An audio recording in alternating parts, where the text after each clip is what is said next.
রাধে রাধে বন্ধুরা, আজকে দুপুরের লাঞ্চ মেনুতে দেখো কি আছে। আজকে আছে সরু সরু সরু চালের ভাত,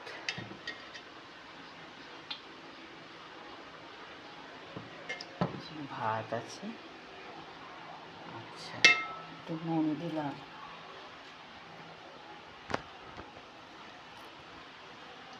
একটু লেবু দিলাম, আর আছে এখানে শাক ভাজা, কলমি শাক, ডাঁটা শাক মিশিয়ে ভাজা। আচ্ছা, এখানে আছে তিতর ঝোল।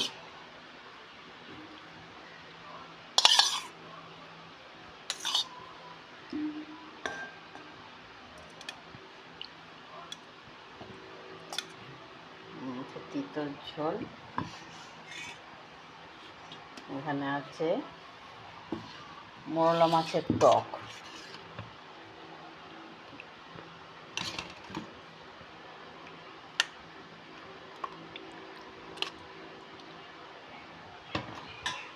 তা আজকে দুপুরে এই লাঞ্চ থালি এই ছিল: খাসির মাংস, তিতর ঝোল, মোরলা মাছের টক, শাক ভাজা, ভাত। কেমন লাগলো জানিও বন্ধুরা। নমস্কার বন্ধুরা।